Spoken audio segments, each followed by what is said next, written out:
Welcome back to Capco Park on the Concordia University campus here in Mequon, Wisconsin, as we get set for Game 2 of this afternoon's D3 College Baseball doubleheader, the Falcons and the Maranatha Baptist Bible College Crusaders. Checking out the batting order here in Game number 2 for Maranatha, coming off that loss 16-0 in Game 1. Leading things off and playing second base, Galen Belinsky, with Garrett Ordway now playing third base, batting second, and Tim Shelp in right field hitting third. Caleb Roast is the pitcher/DH batting cleanup with Derek Funkhauser at first base batting fifth. Timothy Rogers batting sixth, the shortstop, with Stephen Bishop in left field batting seventh. Andy Timlin is catching batting eighth, and Jacob Bauer in center field bats ninth. So once again for the Crusaders under their longtime head coach Gary Garrison, it is Belinsky, Ordway, and Shelp, Roast, Funkhauser, and Rogers, Bishop, Timlin, and Bauer. And for the Falcons here in game number 2, leading things off, playing first base, Daniel Miller with Brandon Seifert at third base batting second, and Kyle Hegeman is catching, hitting third. Joel Sheridan in left field, he bats cleanup with Buster Hebda, the DH batting fifth. Hebda batting in place of Tyler Adams, the starting game 2 pitcher. Luke Shoreline in right field bats sixth, batting seventh. The shortstop is Brock Bateman. Jimmy Donance in center field batting eighth, and Taylor Book at second base bats ninth. Once again for the Falcons under their longtime head coach Dr. Val Kuiper, it's Miller, Seifert, and Hegeman, Sharon, Hebda, and Shoreline, Bateman, Donance, and Book. Well, in Game 1, as again Matt Menzel, Kevin Winter on hand here from Capco Park. In Game 1, the Falcons able to take control in the third inning after scoring 1 in the first, 1 in the second, added 5 in the third, added 3 in the fourth, 6 in the fifth, en route to the 16-0 victory by way of 7 innings. The Falcons had 16 runs on 12 hits, no errors, and left 7 on base. Maranatha with no runs on 7 hits, 2 errors, 6 left on base. Winning pitcher was Michael Winter, improving to 1-0 as he went the distance, pitched all 7, allowing no runs on 7 hits, 7 strikeouts, no walks, with a total of 76 pitches thrown, very efficient and effective in those 7. And for Maranatha, Garrett Ordway, who again is playing now in the field here in the second game, he went the distance for the Crusaders, who have now used just 5 pitchers. That's all over the last 3 games. Not bad at all for a team that, again, has some depth issues on the mound. Ordway allowed 16 runs, only 9 of those earned. And again, one of the big issues, the 6 passed balls, 4 of which led to runs touching home. He would allow a total of 12 hits, striking out 2 and walking 4, as Ordway fell to 0-3 on the year. And again, it lasted right around 1 hour and 40 minutes, 38-degree temperatures, winds out of the northwest at about 17 miles per hour. And again, that wind is blowing from left to right, which did play a factor in Game 1, especially the number of those fly balls stopped dead in its tracks or at least curving on the outfield. For Maranatha, of their 7 hits, a couple of players with multi-hit performances. Caleb Roast, he was 2 for 3, and also Derek Funkhauser was 2 for 3 in the game as well.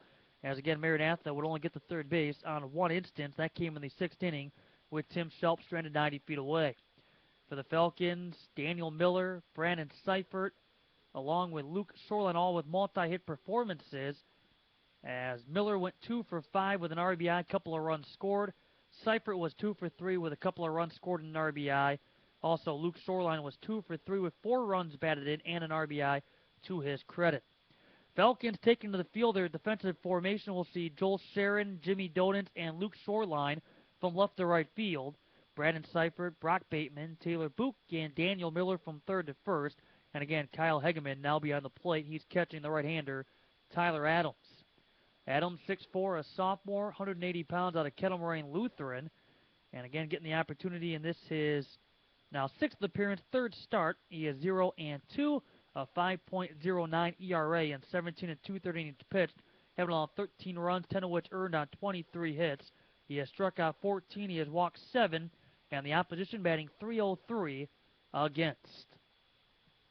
So nearing the start here of Game 2, the Falcons come in with 6 victories and 12 defeats, having now won 6 of their last 9 games, or 6 of their last 8 games, I beg your pardon, for a squad that's now 6-3 in conference play, 4-1 in true home games.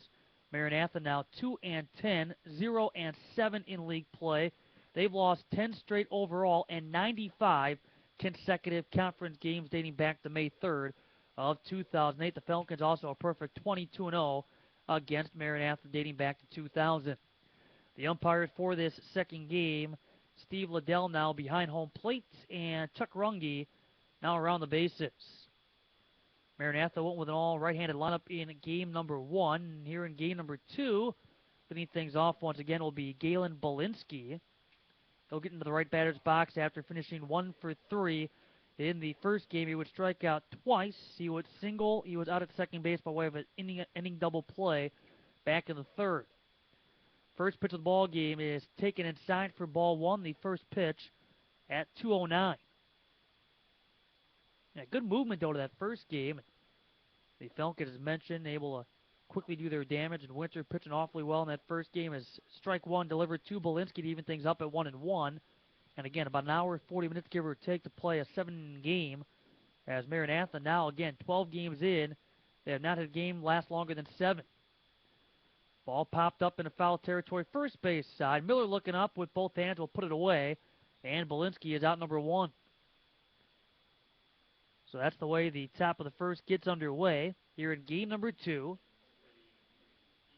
And it brings up Garrett Ordway. 38 degrees are game time temperatures, so it has warmed up a whopping degree since game 1.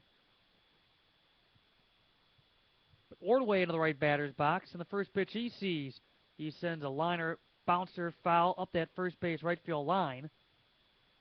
Grounder with some zip for Ordway, who in the first game would find himself 0 for 3.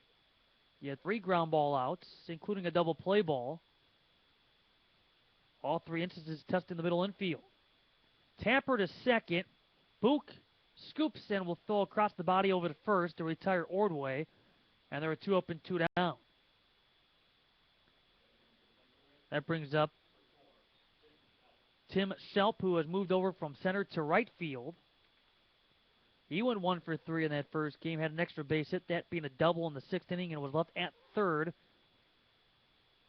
And for Maranatha, that was their lone extra base hit. I checked that 1-2 with Funkhauser getting the other double. And a called strike, Tim Shelp in the right batter's box to fall behind 0-1. He came into the doubleheader batting .303. Has now played in 13 games. As he takes the ball, count even up here at 1-1. Maranatha, a squad that last year went 0-31, a swing and a miss. Count here at 1-2. Last year outscored 266-49. This year, thus far in conference play, coming into this doubleheader, losing by an average of give or take 18, 19 runs a game in league play. Chasing the high heat, a swing and a miss by Tim Shelp. He strikes out, and Maranatha goes 1-2-3. Great start for Tyler Adams. Middle of 1, Maranatha nothing with the Falcons coming up.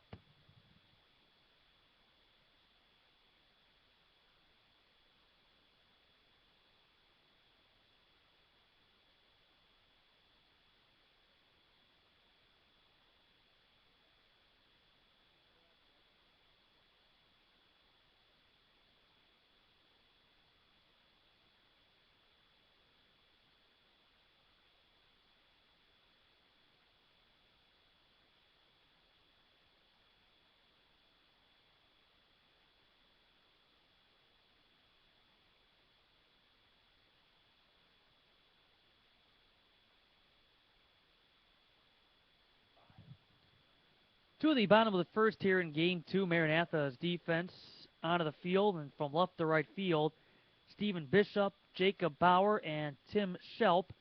In the infield from third to first, you have Garrett Ordway, Timothy Rogers, Galen Belinsky, and Derek Funkhauser, with Andy Timlin behind the plate now, Caleb Roast.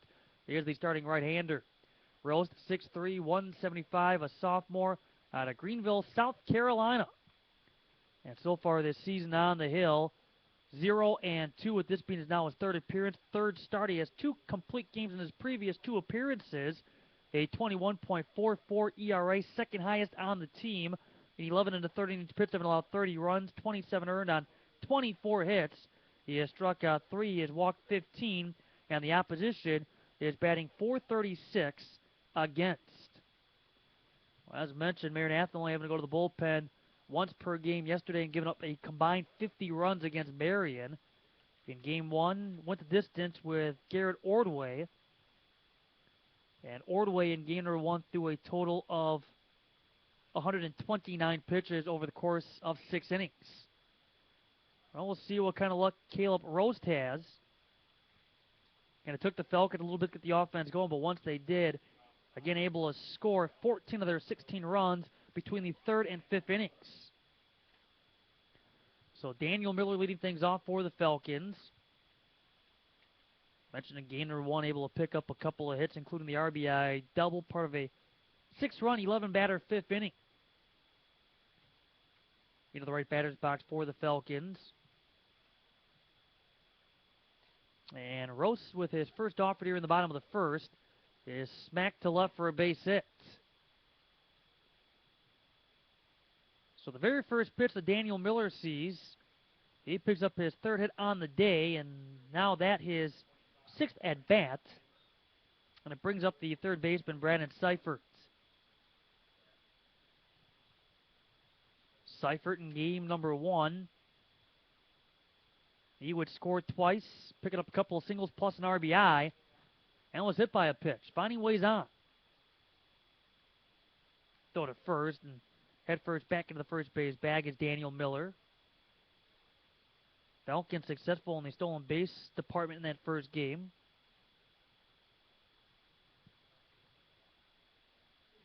And now Roast sets the belt and delivers. They called strike 1. In that first game, though, when you look at the steals, Seifert had 4, Joel Sharon had 1, Shoreline with a couple, Bateman had 1, Book had a couple to his credit as well. Now that their season totals, the ball sent up and out of play, but in all, okay, Falcons would go a total of 6 of 6 in steals. Count nothing in 2 here with Brandon Seifert. Miller over at first. You have Galen Belinsky over at second base, moving in a couple of steps, now moves back. Had a rough first game, made some plays, but a couple of juggles as well. Prolonged a couple of innings. Ball landed low and away. It was blocked by Timlin, quickly getting to that loose baseball, but staying put at first is Miller. Holkinson was the catcher in Game 1, and boy, did he have a busy first game, as mentioned, with the total of 6 pass balls that went against after the performance by Ordway.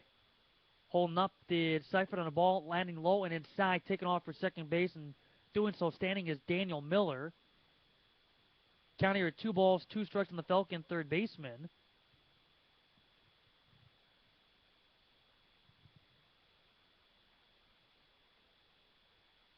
And the next offering is a bouncer on that third base side of the hill, fielded that by Ordway, able to make the play behind the pitcher's mound over to first.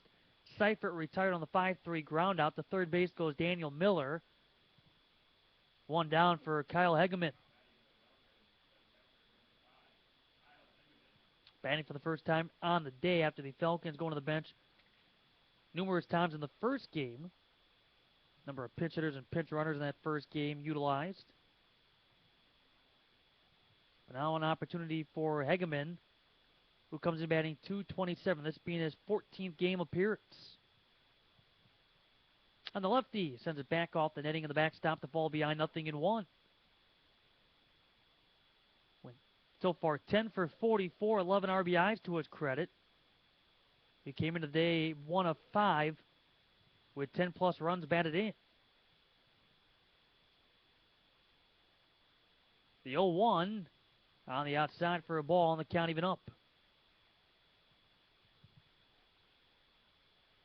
Hegeman playing in 5 games last year with 1 start to his credit. The former New Berlin Eisenhower Lion. Helped that program win a couple of conference championships during his junior and senior campaigns. The 1-1. Missed down low was dropped by Timlin, having to pick it back up with the right-handed bare hand. And staying put over at third is Daniel Miller. He's 90 feet away with one down here in the bottom of the first. Falcons scored at least one run in every inning but the sixth inning in game one. And the 2-1 missed high on the outside, and the count now 3 balls and a strike. Saw some patient approaches in that first game, but in all only walking on 4 occasions. There were a number of hit by pitches, though, as well, to go along with some of those pass balls and 2 Maranatha errors. The 3-1, that's sent to right center. A base hit off the bat of Kyle Hegeman. In to score from third is Daniel Miller. And the Falcons with a 1-0 lead with one down here in the bottom of the first inning. Daniel Miller touching home for the third time on the day, going back to game one. And Kyle Hegeman picking up where he's left off with his RBI total. So he picks up number 12. His 11 coming into the doubleheader was good for a second-place tie on the team. Miller leading the way with the 16 RBIs to his credit in the first 17 ball games. Ball missed low and away to Joel Sharon in the left batter's box for the Falcons. Sharon scoring on 3 instances in the first game. Reached on knee 4, came around to score on a pass ball. With single and reach on knee 6. He officially went 1 for 2 in that game. With a base hit that's going to tail away from center fielder Jacob Bauer. Rounding second base on his way to third is Hegeman.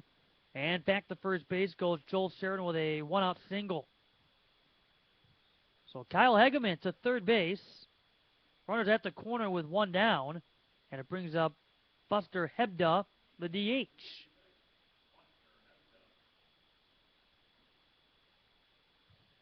Hebda coming through with a pinch hit opportunity in game 1. His cheering section's not here today.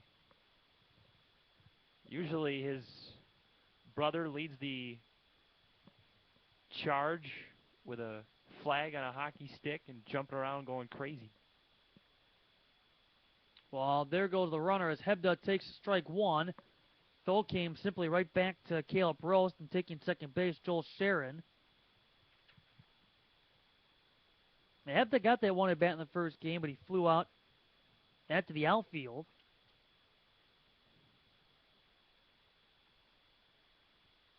No balls and a strike.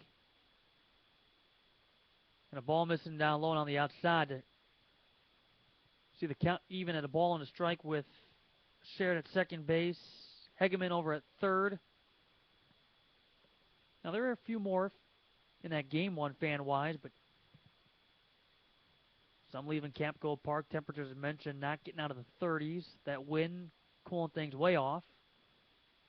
Count now runs to 2 balls and a strike on the Falcon DH. So far, 17-0 has been the scoring differential in the 2 games between these two. And hard hit the second one. Hop Belinsky plays it. He's going to throw home, but an errant throw is going to go to the brick in the backstop area. Couple of runs are going to score. Hebda to second base. Boy, that's one of those, if you're Belinsky, you get the sure thing. Outs have been hard to come by at times for Maranatha. And that time, Belinsky coming home. And an errant throw up the first base line. No chance for Timlin to bring it in.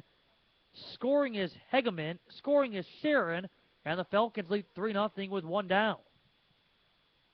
Hebda to second base.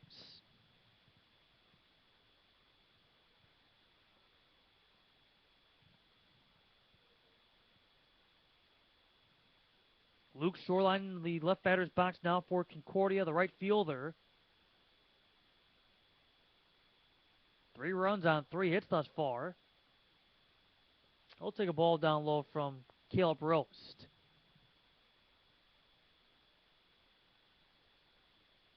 So a fielder's choice attempt for Hebda that goes awry for Belinsky.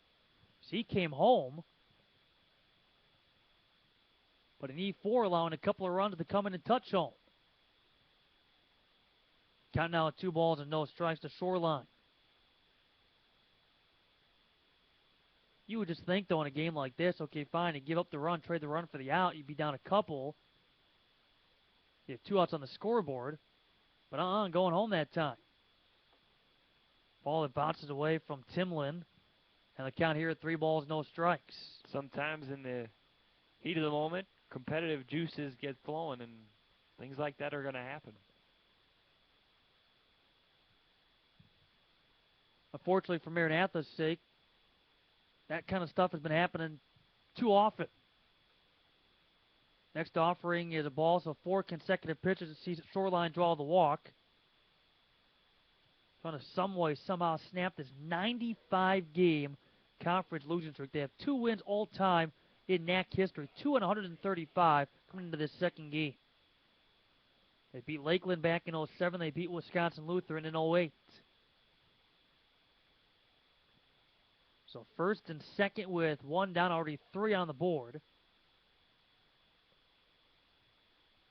And a first pitch strike there to Brock Bateman. The Falcon shortstop in game number 1 would come around and score on 2 occasions. He would single, ground out, strike out, and ground into a fielder's choice. One pitch the Falcons seem to have trouble with is that curveball. And Roast has snapped off a couple of beauties.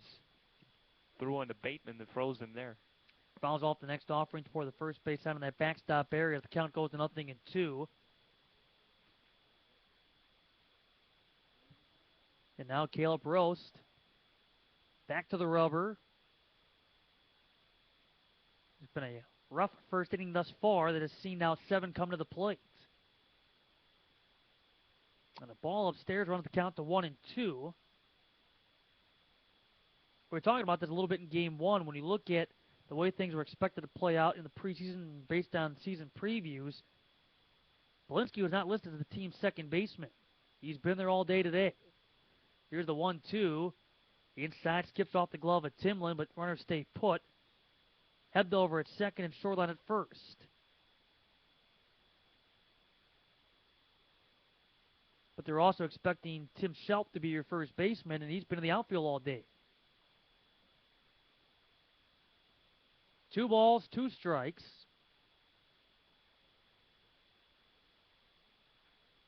That's it right to the shortstop Rogers, who makes the catch about chest high, and then flipped it over to second baseman Belinsky, but the ball got away from him for a second. When it mattered, back to second goes Hebda. Shoreline to first. 2 down. And that brings up Jimmy Dodens. Some food poisoning causing Jay Kaczynski to have to leave the game in game 1 after he played the first inning, but he was relieved by Jimmy Dodens. Was it cafeteria food? I better not make the same mistake this evening. First pitch taken there for a strike. I think he was blaming it on some mayonnaise. No disrespect to the... Some bad mayonnaise. No disrespect to the fine folks who put our food out on a daily basis, but... No balls and a strike. Next offering. Missing low and away, and the count is even. Dodens came into this doubleheader. He came into the day at 2-11, having played in 8 games at 4 for 19 with an RBI. As mentioned, that first game, eventually coming in for Kaczynski, walking, picking up another RBI off a single. That came in that 11-batter 5th inning. Next pitch down low for a ball, and the count of 2 balls and a strike. 3-0 lead for the Falcons over Maranatha. The replay on with 2 outs here in the bottom of the first. Next pitch to Dodens is sent to right. This one's going to find the turf and roll all the way to the fence. In the score is Hebda, rounding third base at Shoreline. He's going to score. On his way to third is Dodens. He'll get there standing, and the Falcons continue to add to the advantage and now lead 5-0 with 2 down here in the bottom of the first. That makes 21 runs on the day now for the Falcons.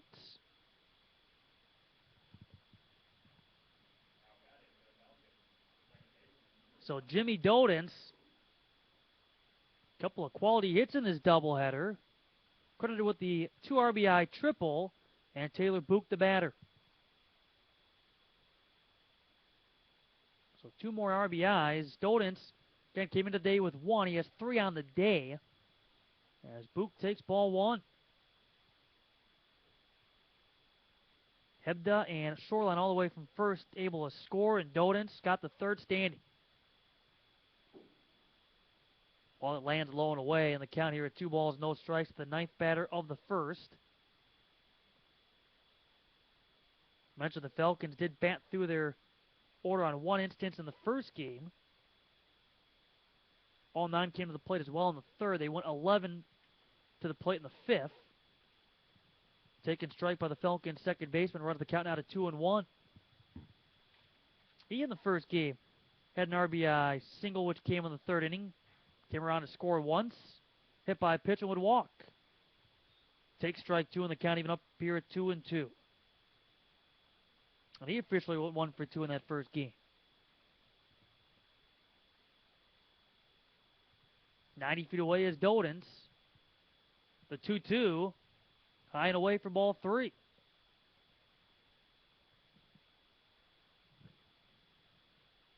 Already 34 pitches, 16 for strikes thrown by Caleb Roast. Get his ERA well above 20, the second highest on the staff. And he throws ball 4 to Taylor Book. Second walk issued by Caleb Roast. Runners at the corner, back to the top of the order, and Daniel Miller.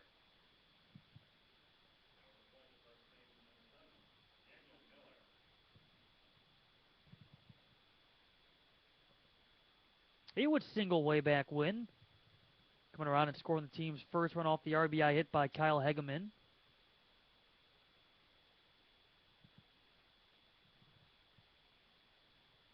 First pitch he sees, he sends down the right field line into foul territory. Long run, not going to get there.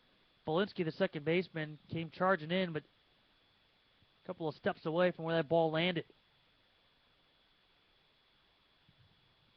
We're talking about the wind factor today, and not sure if that wind played havoc or not on the ball, but Belinsky had the best beat on it after Funkhauser got turned around, moving back from first, and then Tim Schelt playing well off the line over at right field.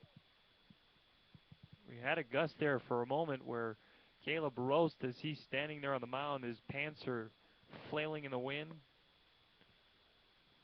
Well, here's the 0-1. Miller looked like he got jammed. Pops it up first base side. This one will stay in fair territory, and it falls behind Funkhauser, who got turned around. He went back on the ball, spun around, looked up. That ball landing behind him for a base hit. In the score is Jimmy Dodens.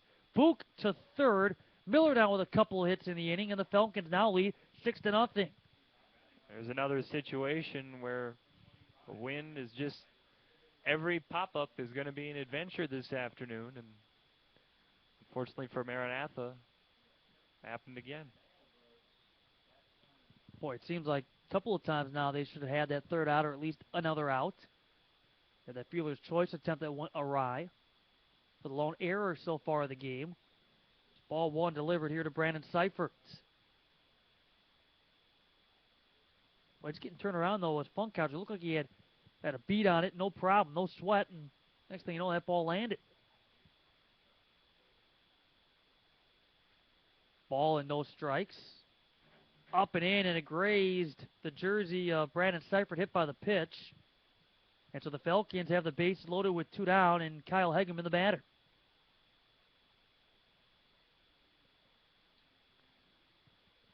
Well, 6 so far put up in the inning. That ties the most productive inning the Falcons had all of game 1.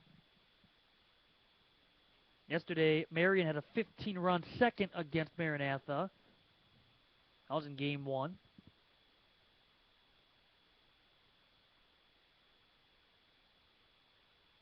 And Hegeman taking a ball just off the plate and low.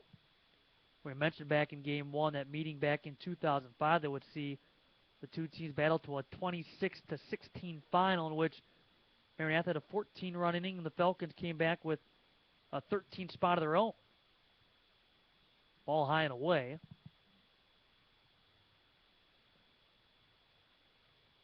And when you look at the history between these two, especially in conference play, there have been some ridiculous finals, including 20-11 back on May 3rd of 2010. So you're saying we could be here for a while? I got a feeling we're going to be surpassing that hour 40-minute time again that we saw in Game 1. And now a pop-up in foul territory, and 3 converge, and all 3 watch it land. Initially, all 3 of them thought that ball was going to be way up that third base line, and it landed just in front of the home plate turf area cutout. Yeah, Timlin looked like he had a beat on it, and that ball landing on the turf on that third base side and battling that wind. Although it landed between the 3, and a pitch taken up and in with new life. Counting out 3 balls and a strike to Hegeman. A 2011 game back on May 30th, a 21-0 final back on April 9th. That was Game 2 after it was 30-6 in Game 1. 30-6. That's not the record, though, for runs in the game. Hegeman will lift it, foul territory, third base side, nothing routine, although this one will be caught with one hand by Garrett Ordway, losing the cap in the process, just outside that third base coach's box. Not routine with the way the wind's blowing and not the way that ball's been landed. Well, a total of 12 come to the plate. The Falcons, they score 6 runs, 5 hits, 1 error. They leave the bases loaded. After 1, in Game 2, it's now 6-0 Falcons.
Through the top of the second inning, a 6-0 lead for the Falcons here in Game 2, which now makes 22 runs off of 17 hits in the 2 games combined thus far. Run support, though, for Tyler Adams, who goes back to work after a 1-2-3 first. Caleb Rost, Derek Funkhauser, and Timothy Rogers, the 3 due up. I guess the only thing you got to worry about now, if you're Adams on a cold day like this, the Falcons score 6 runs, sat on the bench for a very long time with the temperatures in the high 30s. We'll see how things go. Couple of quick strikes catching the eye of Caleb Rost. Count goes to 0-2. Adams, who had 12 appearances on the hill last year, had a 1 start to his credit. We're going to get that first victory. As next offering, a ball, count goes to 1-2. He was 0-2 last year, 0-2 so far this year, but again, run support through 1 after the Falcons sent 12 to the plate. Grounded to third, knocked down by Seifert, picks it back up, spins, throws to first, not in time, half a second late, oh boy. Seifert, though, heck of a job to stay with it, got that throw across, and thought at first he was going to get thrown out, that being Caleb Rost, but they call him safe. I'm not sure how Chuck Runge saw it. If you look at Chuck Runge, the base umpire, his entire face has disappeared by way of a mask. Got the winter gear on. That brings up Derek Funkhauser, who takes strike 1. Barely see any skin. He's got the ski mask on with the umpire cap. E5, though, for Caleb Rost. That's the first offensive error on the day against the Falcons. And the count as a ball taken by Funkhauser is even at 1-1.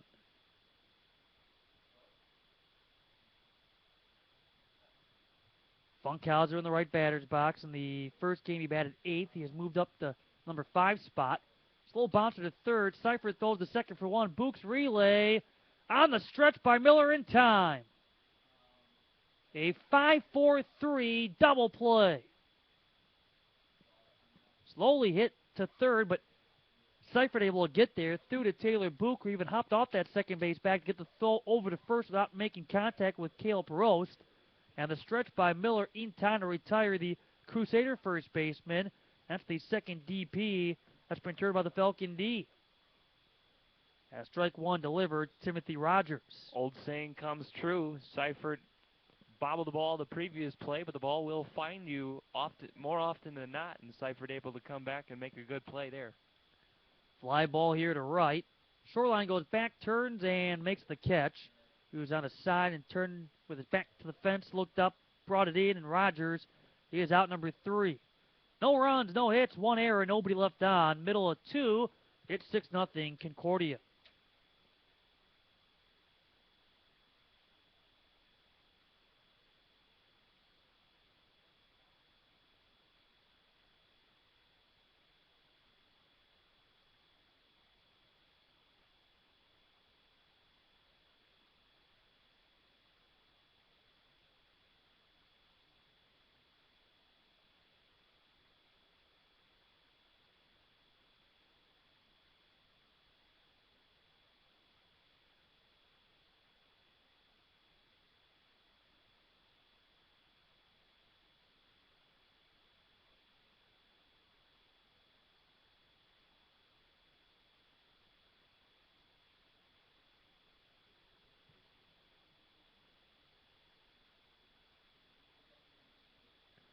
This afternoon's game broadcast of Falcon Division III College Baseball is brought to you in part by the Chancery Pub and Restaurant, which wants to remind you to eat well, play hard, be sure to share with others at the Chancery Pub and Restaurant in Mequon.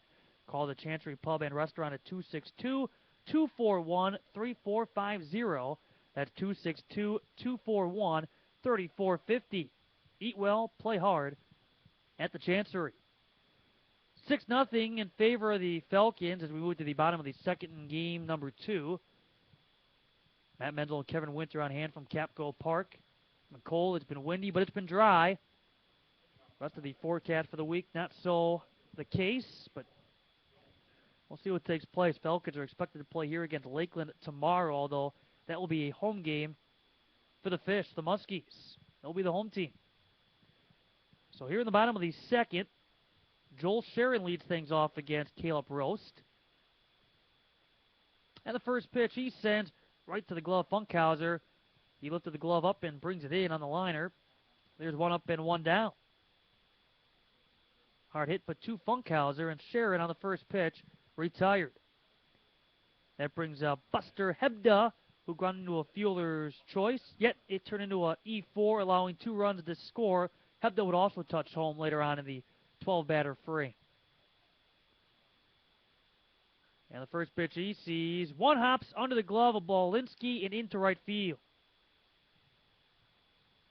He was moving to his left, and Galen Bolinski, trying to make the shoelace grab, had it 1 hop under the glove into right field where the baseball finds, and Hebda is safe over at first base with 1 down. That's his first collegiate hit for Buster Hebda. So the hockey player converted to baseball for the spring.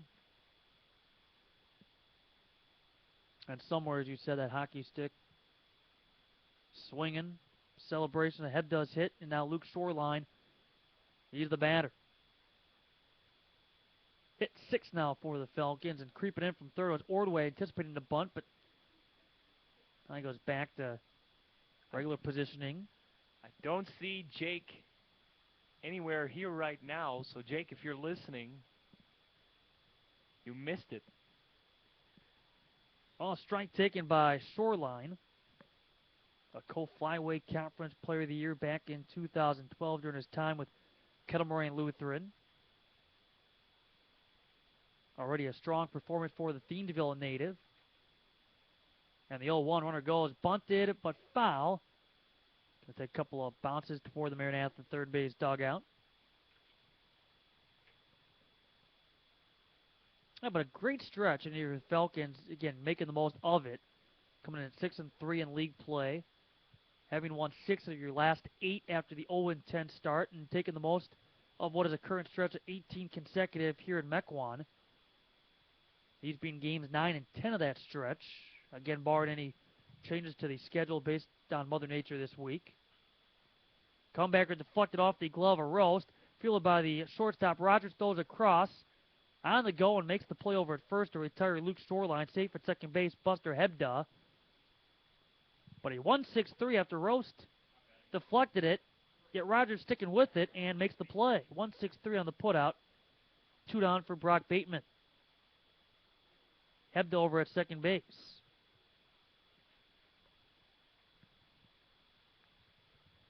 But again, you have Lakeland coming up. Finlandia coming up as well. The Finlandia University Lions, ball taken low and away. They will be here on Monday. Ball and no strikes. Again, tomorrow's doubleheader was supposed to be at Lakeland, but moved. Lakeland will be the home team on the scoreboard. The 1-0, a grounder to short. Rogers, again charging, low throw, but dug out by Funkhauser for out number 3. No runs on 1 hit. No errors, and 1 left on, being Hebda over at second base after his first collegiate hit recorded. We're through 2 here in game number 2. It's 6-0, the Falcons in front.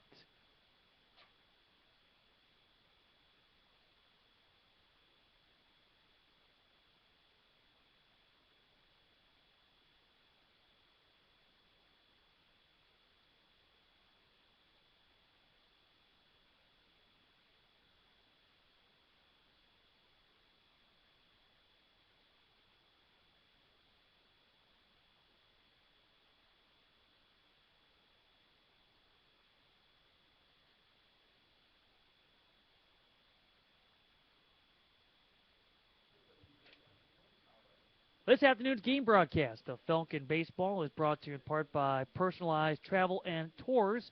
For an excellent travel experience with safety and a personal touch, call Personalized Travel and Tours at 920-528-7600. That's 920-528-7600. Personalized Travel and Tours is the official transportation partner of Concordia, Wisconsin Athletics. And by ProGrass Synthetic Turf. ProGrass Synthetic Turf is the official turf provider for Concordia, Wisconsin Athletics. ProGrass, first in turf. As we move to the top of the third, 6-0 Falcons lead here in Game 2. And for the play-by-play things number 3 and 4, once again, here's Kevin Winter. Thank you, Matt. ProGrass has certainly been the first in turf this spring. Mother Nature not kind to a lot of teams here in the Northern Athletics Conference, but we're playing baseball here today. To the third inning we go. Stephen Bishop takes a ball outside the zone to Tyler Adams, who's back to the rubber again and swings, and Bishop pops it up first base line. Miller gives it a look, and it will go out of play, out of the confines of Capco Park, typically to the area where the fun house is for the Lakeshore Chinooks festivities that take place during the summertime here in the North Woods League. Next one's in there for a strike. Count now 1-2 to the left fielder Bishop. Adams quickly to the rubber again. Here it is. Just missed off the outside corner. Eggman tried to frame it. Counting it up now 2-2.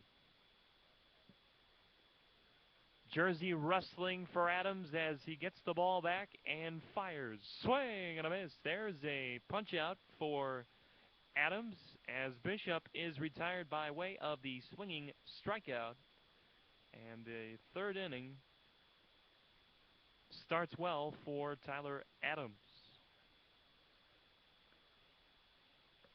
Here is Timblin now, the catcher this afternoon First one from Adams. Big bender in there for a strike. Buckling the knees of Timlin. Adams back to the rubber again. Here it is. Swinging a bouncer to third. Seifert fields on 2 hops. Couple of steps to first base and fires across to Miller in time. And there are quickly 2 up and 2 down here in the 3rd inning. That will bring to the plate Jacob Bauer, the center fielder this afternoon, number 9 hitter in the Maranatha lineup. And the first one in there for a strike from Adams. Bauer 1 for 3 in game 1. And he takes another one in there for a strike. Tyler Adams is dealing strikes so far this afternoon. 27 pitches now. 21 have found the zone for Tyler Adams. Told me before the game that the key to the day was to throw strikes and get off the mound in a hurry. And he has certainly lived up to that billing. Deals one off the outside corner for a ball. It's 1-2 now to Bauer. Here's Adams' delivery. Just missed off the outside corner. Bauer thought about chasing that one, but held back on the swing. Count even up now, 2-2. Adams swivels, delivers again. Just missed down low. Hageman framed that one, but no dice, says the home plate umpire. Full count now, 3-2. 2 down here in the top of the 3rd. 6-0 Falcons over the Crusaders of Maranatha. Swinging a 2-hopper back to the mound. Fields, Adams, steps, throws, got him. Tyler Adams, 3 up and 3 down. In fact, 9 up and 9 down through the first 3 for Adams. End of 2.5 from Capco Park. 6-0 Falcons.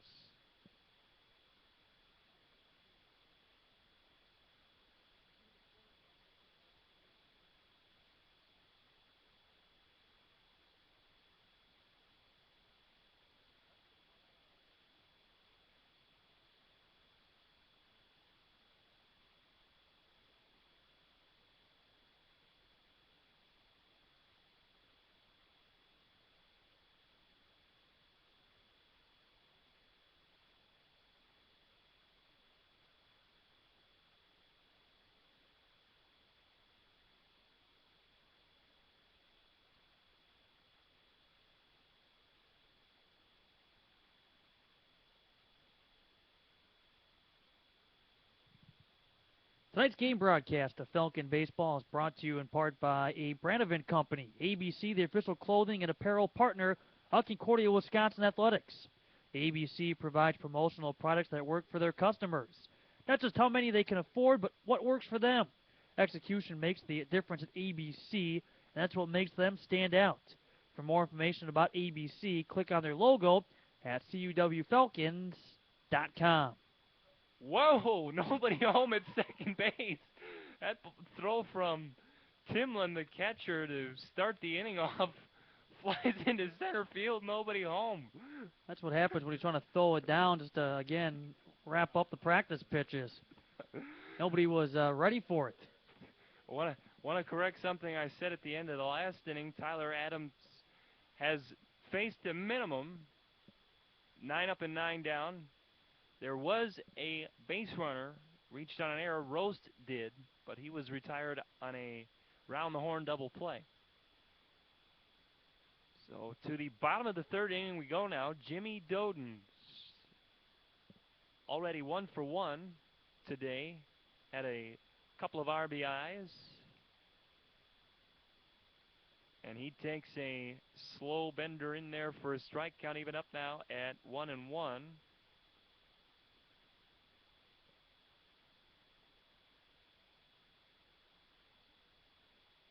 And Roast delivers. Doden swings and bounces one through the hole on the right side for a base hit.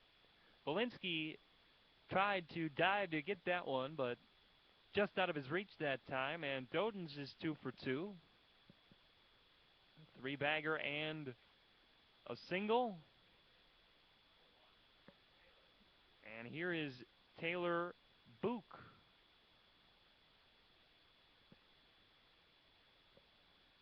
He walked his first time. Left-handed batter in there waiting. Here it is. Takes one upstairs for a ball.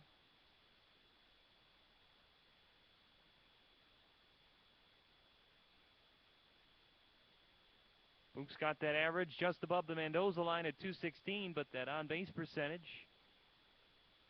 is up over 300. Book shows bunt, doesn't offer at it. Doden slides into second safely on the steal. And the ball was off the outside corner, so the count now 2-0. Doden steals second.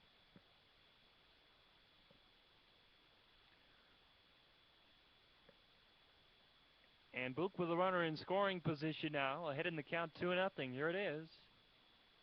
Off the outside corner, just missed.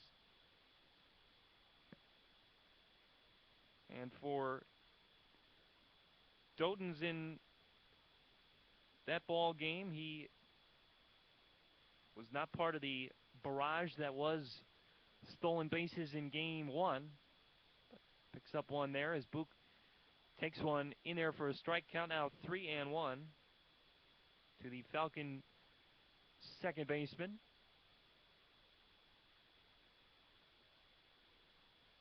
And Roast to the belt.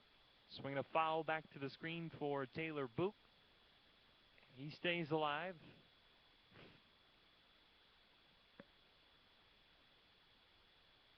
Falcons putting up a 6 spot in the bottom of the first inning, leading this one 6-0 over the Crusaders of Maranatha here in game 2 of this doubleheader from Capco Park here in Mequon.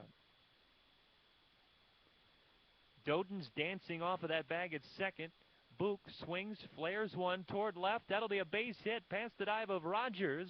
And Doden's will move up toward third. He had to stop and wait to see if Rogers would make that catch on the dive. But it was just out of the reach of the shortstop that time. And Book picks up a bloop single to left.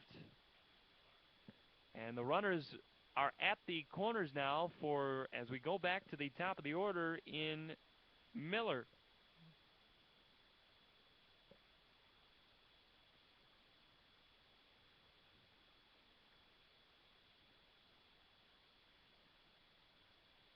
Two for two with an RBI so far this afternoon for Miller.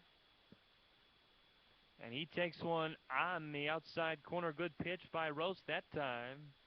Timlin was setting up off the outside corner, but Roast brought it back and hit the black to jump ahead 0-1. Right-hander sets and now steps off. No throw to first. Book back without any trouble.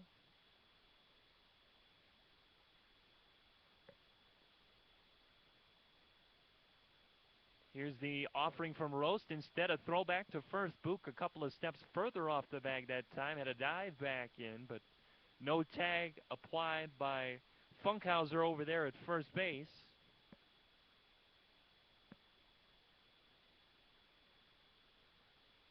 And here's the pitch. Book is indeed running, and he will be in there safely on a slide. No throw by Timlin. He fakes his throw over to first, but nothing doing for Doden's over there at third. So Taylor Book advances to second on the steal. And Jimmy Doden's over at third. Two in scoring position now for Danny Miller, who is even on the count, 1-1. He swings, flares one to second. On the liner, Belinsky makes the catch, quickly fires back to second base. Book back safely on the dive. So there is one down now as Miller lines one to the second baseman. And here is Brandon Seifert.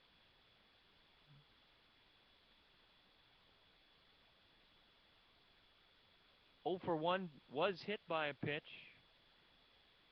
in that long first inning affair in which the Falcons scored all 6 of their runs. He takes one off the outside corner for a ball. It's 1-0.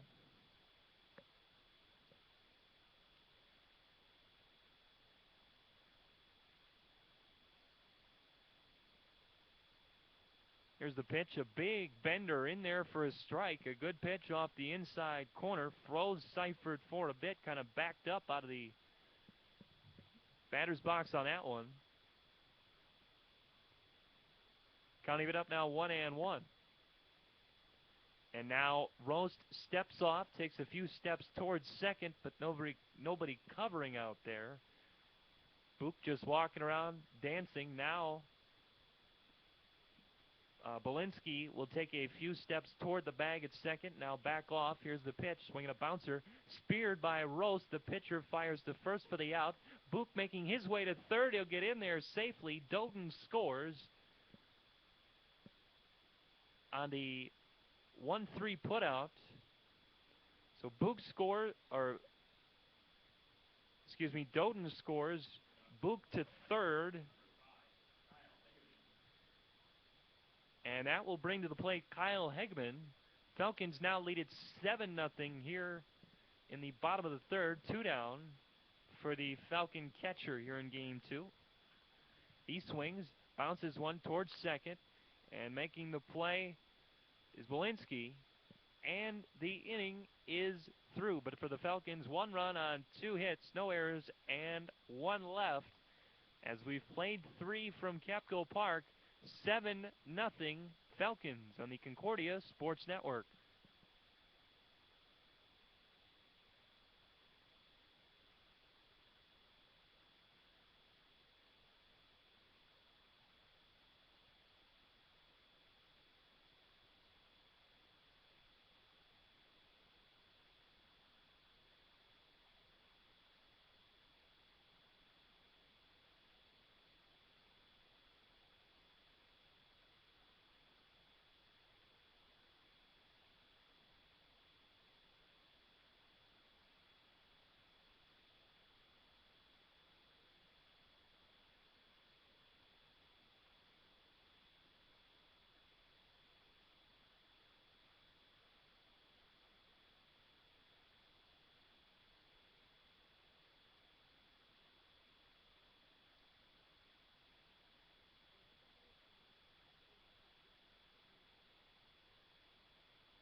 To the top of the 4th inning we go from Capco Park here in Mequon. Game 2 between the Crusaders of Maranatha and the Falcons of Concordia, Wisconsin. It is 7-0 Falcons as Tyler Adams will go back to the rubber. Back to the top of the order in Belinsky. Adams has faced the minimum so far this afternoon. And his first pitch is a breaking ball that stays up in the zone.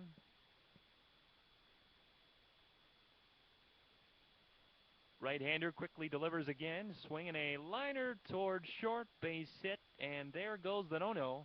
That ball will get into the gap, fielded by Dodens, and Belinsky will pull into second with a leadoff double. So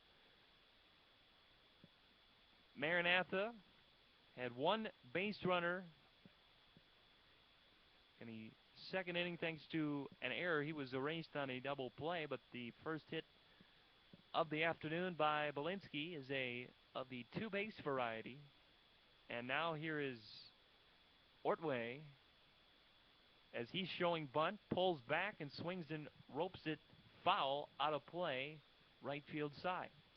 In the first 11 games this year, Maranatha with 3 doubles in those 11 games combined. They have 3 doubles in this doubleheader combined now with that one belonging to Belinsky after a couple in that first game. Fire back to second base. Belinsky back safely. Kind of a awkward slide in which he ended up on his knees to make that. That's one thing that opposing base runners have had trouble getting used to, is the sliding here on the turf, as Ordway shows bunt, misses that one, and it's a strike, 0-2 to the third baseman.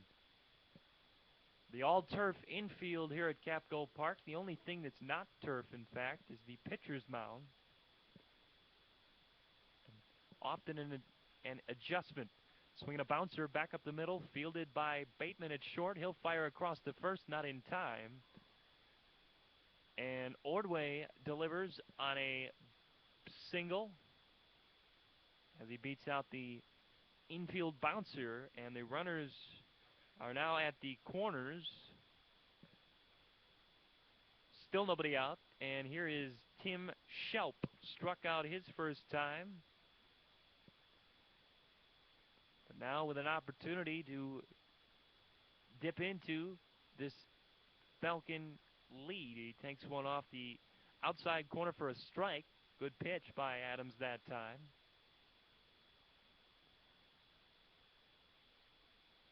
Schelp, the right-handed batter, waiting. Adams set, and here it is. On the corner again. Last two pitches have been right there for Adams, and he jumps ahead 0-2.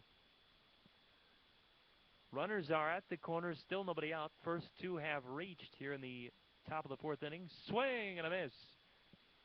Went low outside the zone, did Adams that time, and Schelp swung and missed, giving Adams a little help outside the zone. And there is one down for Roast, the pitcher. Reached on an error. His first time, was previously the only base runner of the evening.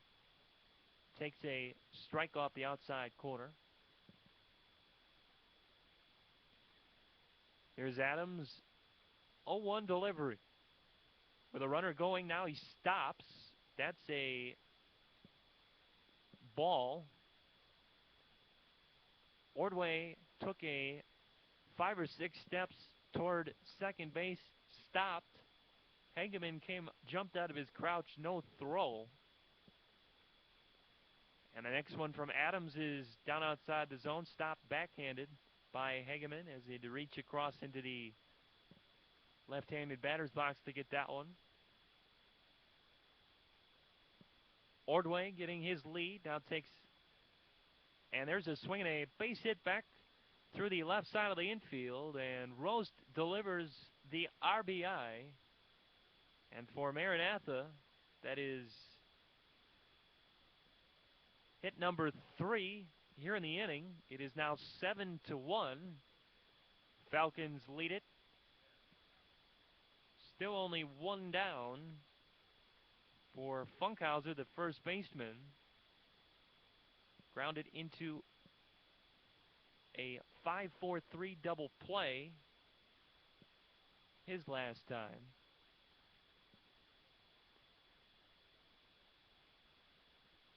He takes one downstairs for a ball. It's 1-0. Next one to him is lined back to the pitcher. Adams picks it up, fires to second for the double play.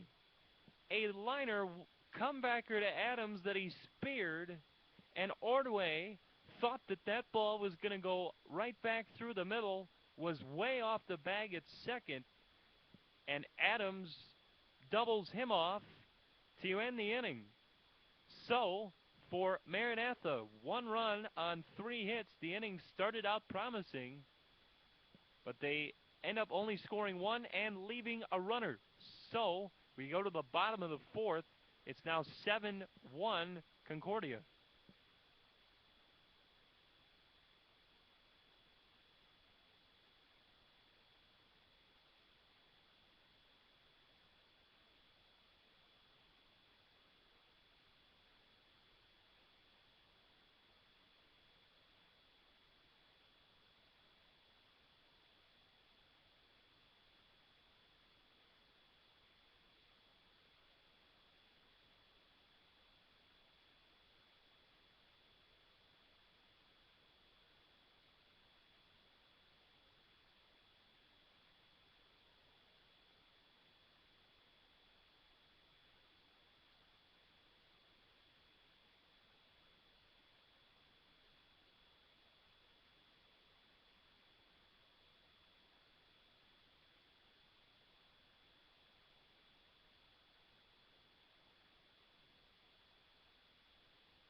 to the bottom of the fourth inning we go from Capco Park here in Mequon. The Falcons of Concordia leading game 2 of this doubleheader 7-1 over the Crusaders of Maranatha. Maranatha picking up a run in the top half after being held hitless through the first 3. And Joel Sharon, the left fielder, takes one off the inside corner for a ball, and we're underway here in the bottom of the fourth. And note that run for Maranatha, their first in 18 innings after being shut out in Game 1, shut out in Game 2 yesterday. That's their first run since the 6th inning of Game 1 in yesterday's doubleheader. Well, it's been one of those stretches for Maranatha. And for them playing their final season here in Northern Athletics Conference play, at least as a conference opponent, will play as an independent next season. They've been shut out 6 times in their first 12 games. Sharon takes one off the inside corner. It's 3-0.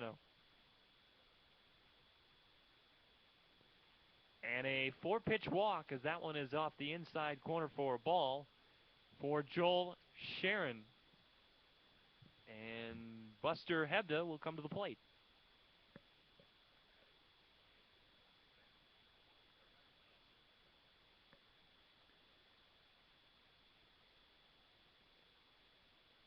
Buster Hebda 1 for 2 with an RBI. Picked up his first collegiate hit his last time up. The hockey player converted to baseball. And that pitch is in there for a strike with Sharon taking off, and he again slides in safely. The Falcons have been taking full advantage in the running game this afternoon as Sharon swipes yet another bag.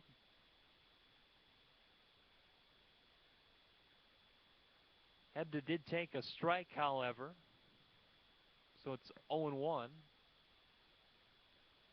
And he swings, dribbles one out towards second. Sharon will move to third. Hebda is out on the 4-3 putout as Bolinski makes the sidearm flip across. But a productive out for Hebda.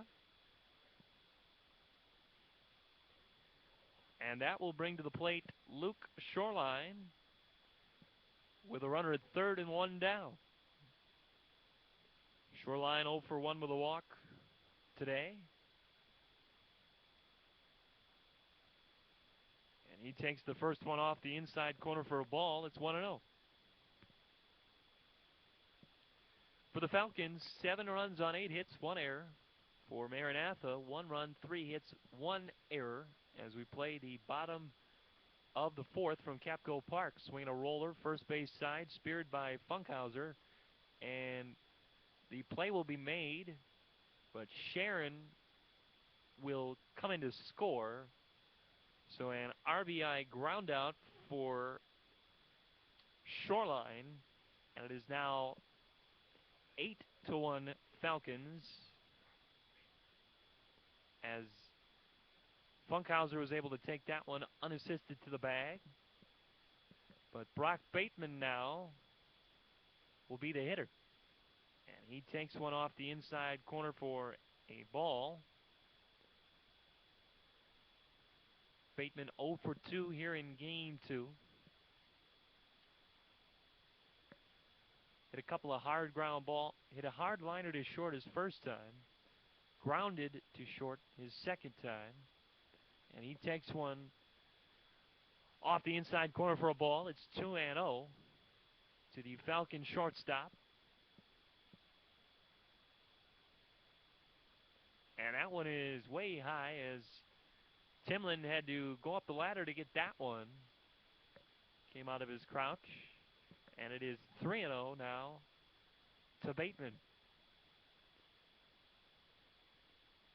2 down here in the bottom of the fourth. And the 3-0 is in there for a strike from Caleb Roast, who just threw pitch number 80 already in this ball game. Here in the fourth, 2 down. Swing and a miss. Foul tip into the catcher's mitt of Timlin. And Roast has battled back to fill up the count 3-2 after falling behind 3-0. Here's the full count pitch, swung on, served to short, and on the leap, Rogers makes the catch. That was a little looping liner served out there as Bateman, just kind of reached his hands out, served it out there, but on a hop, Rogers was able to spear it one-handed. So the Falcons pick up a run, and after 4, lead it 8-1 over Maranatha.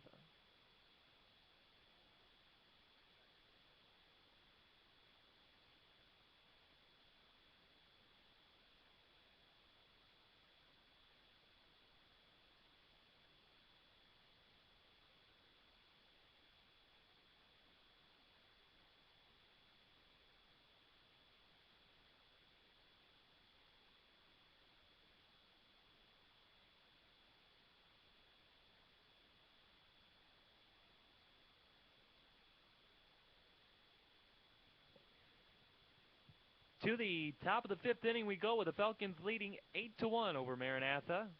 For the play-by-play of the next few, here's Matt Menzel. All right, thanks, Kevin. And again, for Tyler Adams, he's trying to follow suit. Michael Winter earned his first collegiate victory in Game 1. Adams looking to do likewise here in Game 2, and he's got the run support as we move to this top of the 5th inning. Reminder, our game broadcast here this afternoon brought to you in part by Taco Bell, located in Mequon, a proud sponsor here at Concordia, Wisconsin Athletics. When you're at Taco Bell, remember to live Moss. And for the Crusaders, Timothy Rogers into the right batter's box. And the first pitch from Adams, a bunt that flies foul, first base side, rolling toward the Falcon dugout. 46 pitches, 33 for strikes. Been a high percentage of strikes already thrown by Adams here in this outing. No balls, a strike. On a ball that lands low and away, just off the glove of Hegeman, the backstop, landing on the W and CUW in that backstop area. Count even out here at 1 ball and 1 strike. Well, you heard Kevin mention inning ago that Maranatha, in their final year in the Northern Athletics Conference, they will go independent come next year. Here's the 1-1. Inside for a ball, but it was announced last May that Maranatha would be moving on and continuing to offer 11 intercollegiate athletics programs to their athletes at the NCAA Division III level. There's a grounder to third just by the diving Seifert. Bateman backing up the shortstop, comes up with a throw off balance that will hop its way over to first base. Late and safe at first is Timothy Rogers. So he's able to reach as Maranatha picks up their 4th hit of the game, all 4 of the last couple of innings. And it brings up Stephen Bishop. 0 for 1 in his first plate appearance on the day. Bishop came in batting .188 in his first 10 ball games. Throw to first and Rogers back. But yeah, Maranatha will continue to offer 11 intercollegiate athletic programs at the NCAA Division III level, as well as, again, maintaining their membership in that National Christian College Athletic Association, a grounder foul first base side. But we'll go independent, and as mentioned, probably I would be surprised if it didn't happen this way, that Maranatha would end up playing teams like Concordia and MSOE and those relatively close by to Watertown and non-conference play, although everything's going to be non-conference come next year for Maranatha. The 0-1, a bunt flies foul. Now, a little bit of a difference, though. MSOE, once upon a time, they went independent, or a provisional member of the NAC. The first year the NAC was around back in 2007, but that's also because they were looking at joining a different conference. For lack of a better way to phrase it, there was no interest. And all of a sudden, they became a provisional member before joining the league officially 08. But in 07, they played just about everybody else in non-conference play in and around the Northern Athletics Conference. A called strike, and Bishop, a strikeout victim for a second time in as many plate appearances. Rogers over at first base with 1 down. Andy Timlin, the batter. So we'll see where that goes. If they can find a conference and maybe something develops Something's created. The ball missing to Andy Timlin. Have to wait and see how things play out, but I know certainly one of the issues, maybe not so much with Maranatha, but just as a whole, in this day and age, from a travel standpoint even, you look at this conference, and there's a grounder to short, and the ball fielded by Bateman, throws across in time, and now trying to take off for third is Rogers, and Rogers, see you later. He hesitated around second base, and then he took off for third, and he had no chance. So Rogers thrown out at third for out number 3 after he tried to stretch what should have just been a routine advance of base into 2 advancements. Well, not so the case after Timlin, a ground out victim. So oddball double play ball to put an end to the top of inning number 5. 8-1 your score. The Falcons lead it here on the Concordia Sports Network.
To the bottom of the 5th, an 8-1 lead for the Falcons over Maranatha here in Game 2 after the Falcons won the first game 16-0.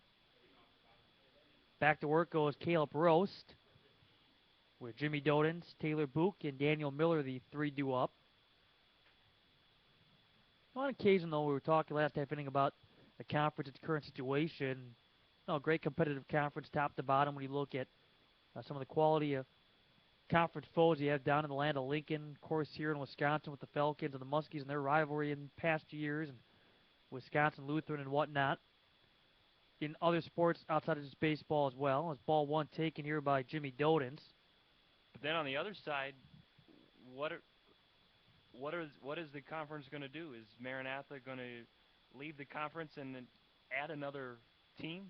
Well, it'll pop up on this first base side near the edge of the infield. Dirt put away by the first baseman Derek Funkhauser, and out number 1 is Jimmy Dodens. I'm not sure that's been discussed yet, but I know there's been interest. Because I know in sports like basketball, they're going to go to a straight 20-game conference schedule, play everybody once. Not sure how it's going to work yet in baseball. Well, here's Book in the left batter's box, taking the ball high and away. Of course, you'd be left with 11 teams in men's sports, 12 teams in women's sports. There's been talk, and I don't know how far this goes and how much truth there is to it. Here's the 1-0. And this one's going to find left center just over the glove. A shortstop, Timothy Rogers, going back to the ball, reached up, and that one just did fly over his glove and into the outfield. A base hit for Taylor Book with one out back to the top of the order, and Daniel Miller. But there's been talk that perhaps maybe St. Norbert or a Carroll University might be interested in the possibility of joining the NAC, and I don't know what obligations they have to their respective conferences as they sit right now and how that would work out, but I know that's been something that's been talked about for years now, not just this year, but now you have, as you mentioned, the opening with Maranatha gone. If you want to go back to 12 on the men's side, 13 on the women's side, there's your opening. Book takes off, and nobody's covering second base. Ball deflects off the second base bag and into the outfield. Book, no problem taking second. I think that hit Taylor in the head. Now that one looked like it deflected off that third base side of the second base bag as he went sliding head first. There was nobody even covering the second base bag. Nobody had a break for it. Timothy Rogers waited back. Same thing with Galen Belinsky. But Book taking second base. He's taken a couple of bases down in the ball game. And a ball down low. It skips away for a second from Timlin, able to get to it. And the count here at 2 balls and no strikes. I don't know what it is with Taylor, but he can't go a single game without the ball either hitting him or coming close to hitting him multiple times. Well, he finds himself off that second base bag with Miller grounded to short. Rogers charging, and he'll double pump and flip over to first to retire Miller, but the third goes Taylor Book. And we have 2 down here in the bottom of the 5th with the Falcons in front 8-1. Well, sometimes, though, travel becomes an issue, and you start looking at gas prices and the travel costs. That sometimes plays into a factor as you take a look at the conference, the way it's laid out. I don't think it's terrible by any stretch. It could be a lot worse.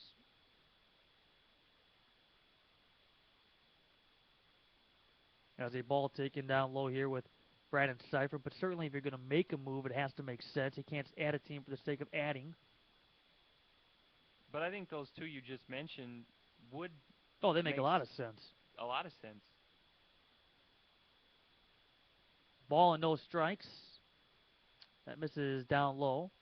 Of course, the big thing, too, that drives an addition of a team is going to be football, and both have football programs. As you try to keep that automatic qualifier for the NCAA and the football side of things. And a base hit to center for Brandon Seifert. Come on down. Taylor Book touching home. He'll score the RBI single, and the Falcons now lead 9-1 with 2 down here in the bottom of the 5th. Book's been on base all 3 plate appearances here in the inning, or in the game.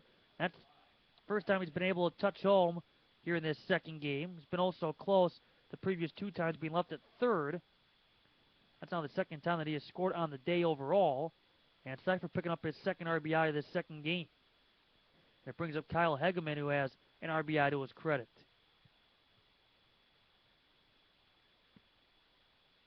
Yeah, that's on the outside for a ball. And again, don't know the truth. Don't know how legit and how close it might be to one of those schools or both schools perhaps coming to the NAC. But I know that's been something that's been thrown around for a while now. A called strike as the runner takes off and head first into the second base bag. Stealing second base is Brandon Seifert. After the throw came toward the first base side of the second base bag, fielded by the shortstop Timothy Rogers. 1-1 the count to Hegeman. Falcons in front 9-1. Maranatha scored their lone run in their half of the 4th. Falcons got it right back. Ball down low, and the count now at 2 balls and a strike. Checking the out-of-town Northern Athletics Conference scoreboard, about to go final, Benedictine and MSOE. And Benedictine up 9-1. That game nearing an end in the top of the 9th inning. The 2-1, well struck to right, going back is Tim Shelp. Going back, turning around, watching this one hop off the fence. He'll play it off the S in baseball in the backdrop. And taking second base, Kyle Hegeman with an RBI double. Seifert in the score from second, and the Falcons now lead 10-1. Just an easy swing from Hegeman that time. And just launched it off the wall. And it brings up Joel Sharon. It's a couple of RBIs now for Hegeman. Sharon 1 for 2 in the game. This kid's got some extra base power too. A couple of 3-baggers to his credit early in the season. As he takes strike 1. Mentioned that 9-1 Benedictine game. Benedictine scored 1 in the first, added 5 in the third to take complete control as they're again en route of a victory over the Raiders, despite the fact they've only out-hit MSOE by 1. A called strike run the count out 0-2 on the Falcon left fielder. Benedictine about to win their second straight after they won a non-conference game yesterday over Elmhurst, beat the Blue Jays 10-8. MSOE about to lose their 5th consecutive game and drop to 1-8 in league play, 5-10 overall. And a tapper up the first base side, fielded by Roast. Underhand flips over to Funkhauser for out number 3. Yet the Falcons are able to score 2. They register a total of 3 hits with no errors. And left at second base, Kyle Hegeman. After 5, it's now 10-1 Falcons here in game 2.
To the top of the 6th inning here in game 2, the Falcons lead 10-1 over Maranatha after winning game 1 by a 16-0 score.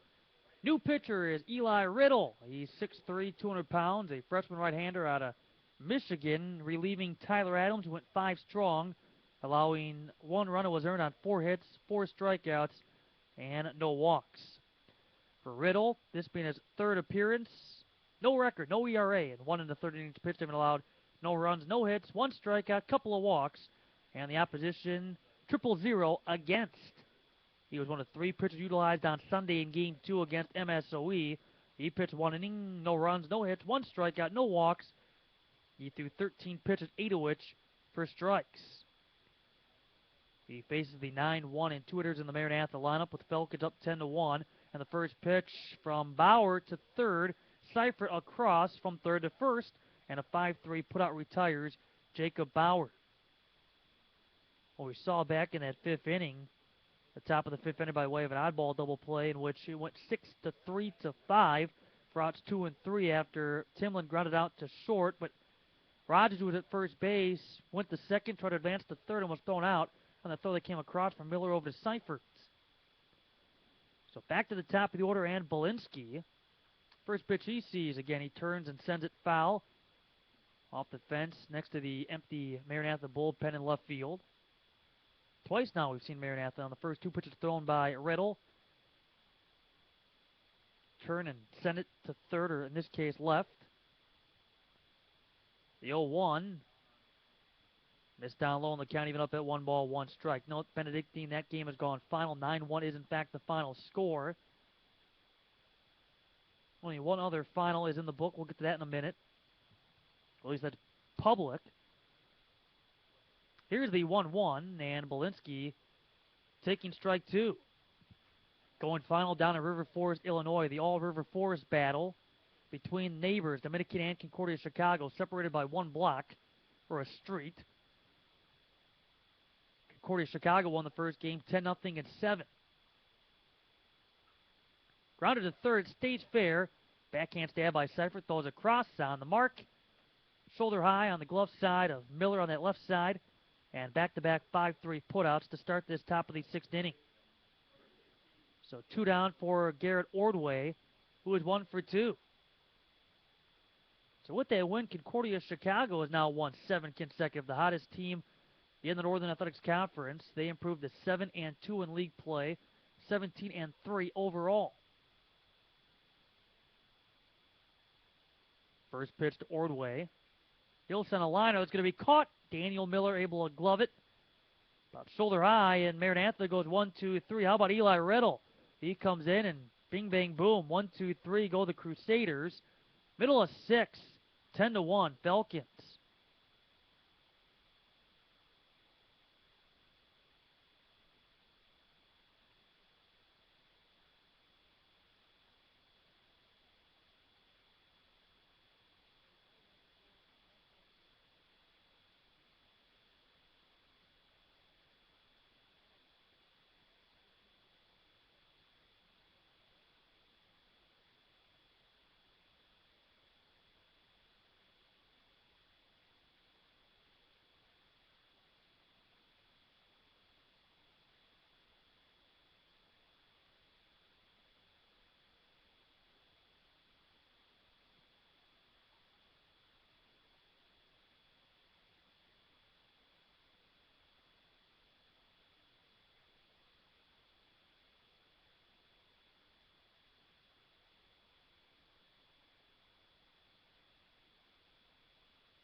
To the bottom of the sixth inning, a 10-1 Falcon lead over Maranatha. And Blake Barker will be the pitcher to lead things off, the sophomore from Arizona. Going to be batting in place of Buster Hebda. Barker, sixth game appearance. He is 2 for 7 at the plate, good for a .286 average. One of those hits was a double. He also has a run batted in, and he has drawn a walk. Waiting on deck is Josh Malkowski, who actually came in to play the outfield for half an inning in game one. And in place of Luke Sorlon. That's actually who he replaced in the outfield in that first game. He played right. First pitch, a strike to Barker. Pitch 100 now for Caleb Roast. 53 have been strikes. He's allowed 10 runs on 11 hits. Throwing behind, having a duck was Barker. And the count even up at 1 ball, 1 strike. Mentioned that Concordia Chicago beat Dominican. Dominican now dropping to 3-6. 8-17 overall. They've now lost 2 in a row. The 1-1. Down low in the count here at 2 balls and a strike. Elsewhere, you have Lakeland College at Wisconsin Lutheran. No update from Wisconsin Lutheran. Lakeland, they will be here tomorrow, and again, they will host, although it will be, again, here at Capco Park. A 2-1, catching the eye of Barker in the count at 2 balls, 2 strikes. In fact, the Falcons are not scheduled to play away from Capco Park again until the 21st of April at Benedictine. Only 5 games away from home remaining. A doubleheader at Benedictine, doubleheader at Concordia Chicago, and 1 non-conference game at Carthage. Ball low in the count here at 3 balls, 2 strikes. Also, Edgewood at Marion. That doubleheader has been postponed up in Fondy. Now expected to make it up on the 23rd of April. So calendar is quickly near capacity in and around the conference for some. Here's the payoff. Up and in for ball 4. Barker draws his second walk this season. I think for the Falcons, if I remember correctly, yesterday was the only off day we have as far as athletic events are concerned for the remainder of the year. Yeah, no doubt about that. It's at least through the end of April, that's for sure. May get a day off or 2 in May, who knows. Before the tournament then comes a call on that second weekend, the tournament being hosted here at Capco Park for baseball. First pitch strike. Josh Malkowski again in place of Shoreline. This being his now 6th game appearance. He's 0 for 3 at the plate. The 0-1. Swing and a miss. Runner takes off. Head first into the second base bag with a successful steal. Barker. Count goes to 0 at 2 on the pinch hitter.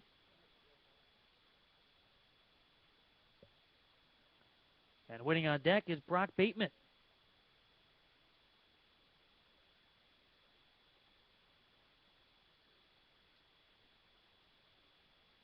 No balls, 2 strikes. There'll be a full slate of games on the docket, weather permitting, tomorrow as well. Here's the 0-2. Sent up and way out of play. That beyond the Falcon active right field bullpen. Rockford at MSOE, Benedictine at Dominican. Concordia Chicago will be at Aurora. Mentioned the Falcons and the Muskies here.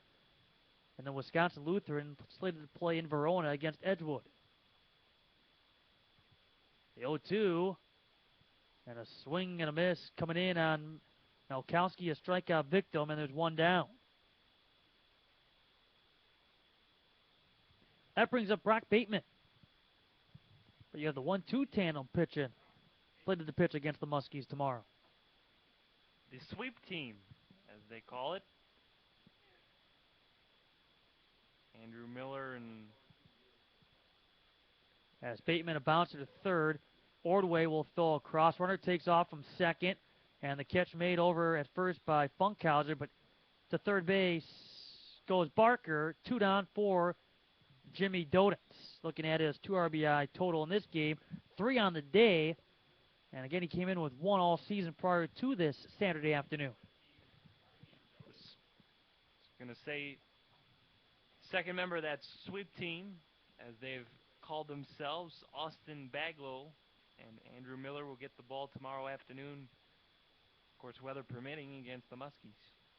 And Dodens taking a ball that's stopped by Tim Lynn. Seems like we've been saying that way too much lately. I said all week. What a job Miller's been doing, a workhorse on the hill. 26 innings pitched over an 8-day stretch between March 30th and the 7th of April. Ball low on the count now, 2 balls, no strikes, winning back-to-back starts against Wisconsin Lutheran and MSOE. Couple of complete games. Also had an 8-inning performance against Edgewood College. And only allowed 4 earned runs, striking out 19 in those performances. Ball high and away.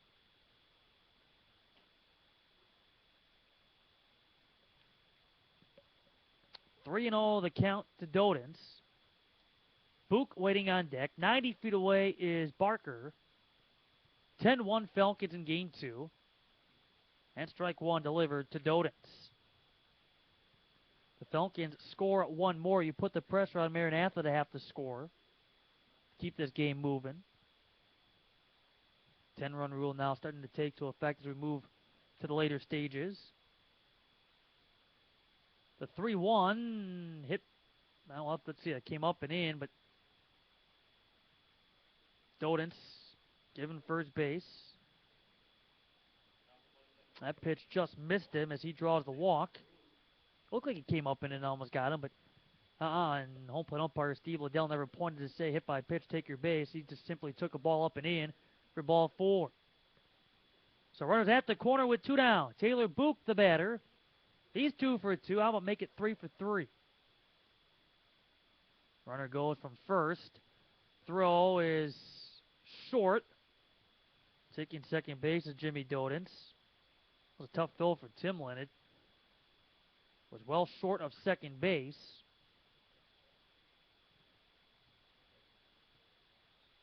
Book behind nothing and 1. Runners at second and third now with 2 down. Roast, 117 pitches now thrown. Maranatha does not play again until Thursday hereafter, which is a big blessing when you look at some of the pitch counts over the last 2 days. Ball taken on the count, even up at 1-1. Mentioned in that first game, the number of pitches thrown, that by Ordway. He threw 129 over the course of 6 innings. Called strike, run to the count now to 1-2. But next game for Maranatha Thursday, they will play at Lakeland. That's going to be a makeup from the 8th of April. And again, we throw that weather permitting line to go along with that scheduled matchup before playing at Rockford next week and MSOE as well. Ball sent up and will one hop into the Maranatha dugout. Play Friday at Rockford College. Next Saturday at home against MSOE, which is slated to be perhaps the first game all year in Watertown. A number of postponements, cancellations already for a couple of home games for the Crusaders.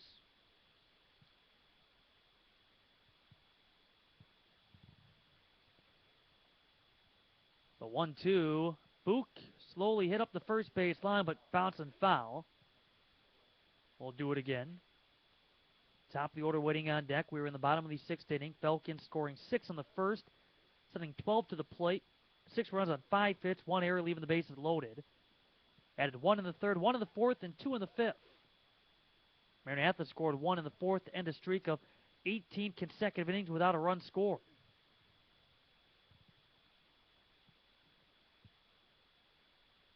And now the 1-2 upstairs for ball 2. Third base, Barker over at second. You have Jimmy Dodens.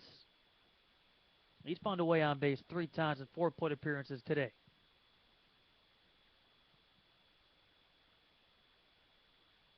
And stepping off the rubber, Caleb Roast.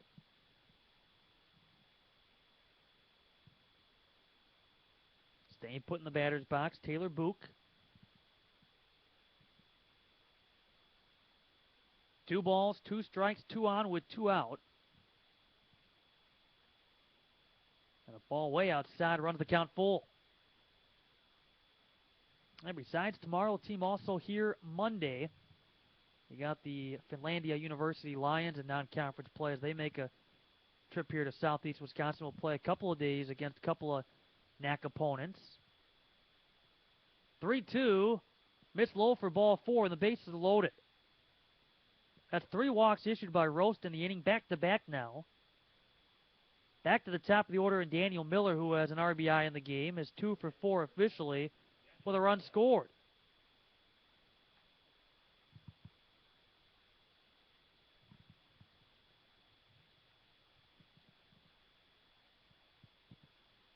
So the Falcons trying to add to the 10-1 advantage with Barker 90 feet away. And the first pitch, a grounded to short, backhanded, and Rogers throws to third for the force. That puts an end to the 6th inning.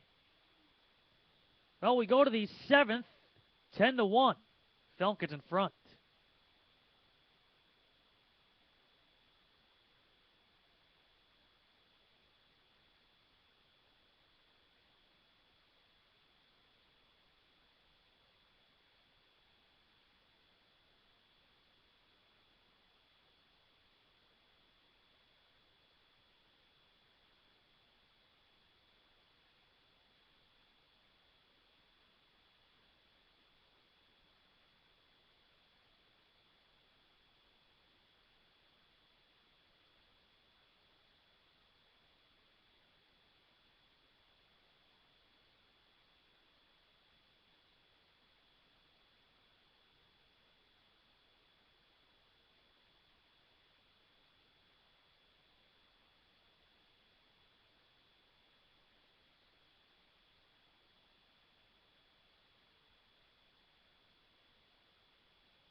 As we head to the top of the 7th inning, a 10-1 Falcon advantage over Maranatha here in game number 2.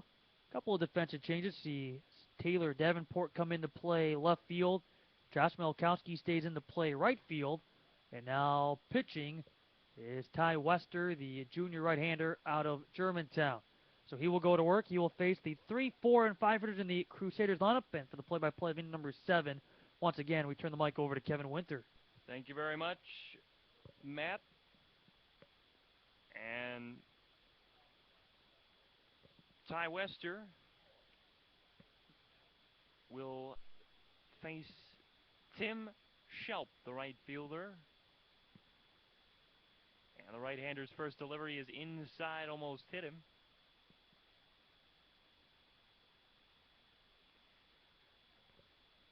And Wester back to the rubber again. Here it is. Swings and fouls one back to the screen. Ty Wester making his 3rd appearance of the season.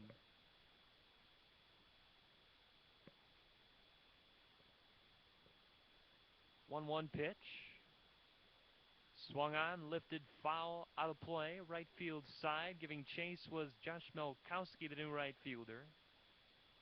So the outfield reads Davenport, Dodens, Melkowski, Seifert, Bateman, Book, and Miller. The same infield. Hageman behind the plate catching. Ty Wester ahead in the count, 1-2. And the next one to Schelp is downstairs for a ball.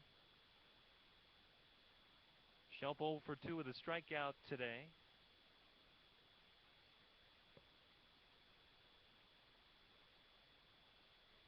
And that one just missed downstairs. Wester wanted that one.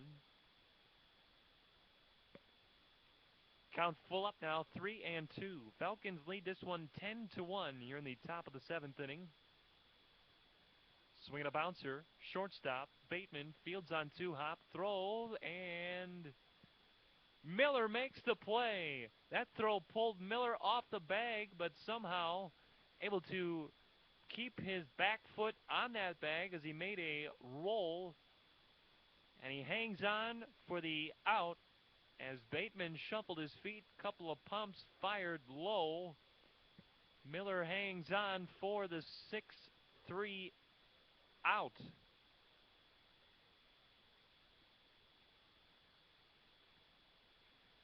Swing and a bouncer. Third. Seifert on 1-hop. Throws across. That's much better. And Miller, chest high grab, 2 down. Seifert settled in nicely over there at third, making his first extended appearance at third this season. And had some growing pains early, but settled down the last few ball games. And quickly 2 up and 2 down for Ty Wester. First delivery to Funkhauser, the first baseman, is down inside. 1-0. And the right-handed batter waving that bat. Takes one downstairs for a ball. 2-0.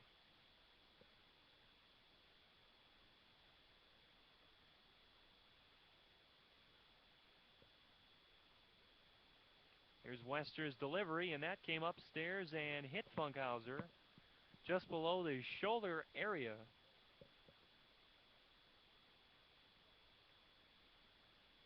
And now there is a base runner for Timothy Rogers. Second base umpire has lost his knit cap. He's got the face mask on, the knit cap on. It is frigid out there. And Wester's first pitch to Rogers is up and in. That came up close and personal, as Rogers had to duck out of the way to that one.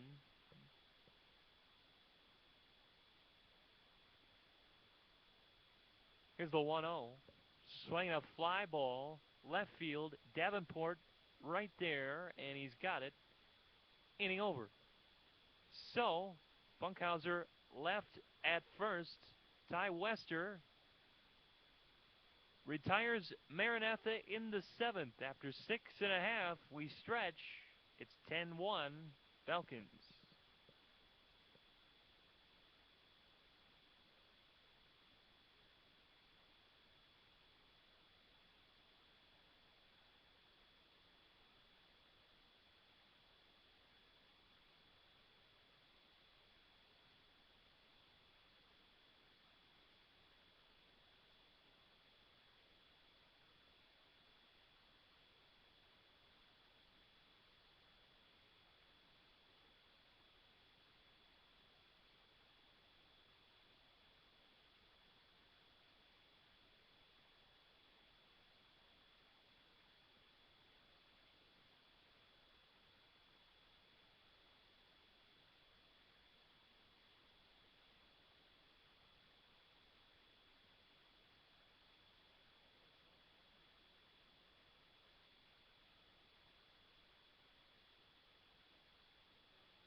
To the bottom of the 7th inning we go from Capco Park. Falcons lead the Crusaders of Maranatha 10-1, bottom of the 7th.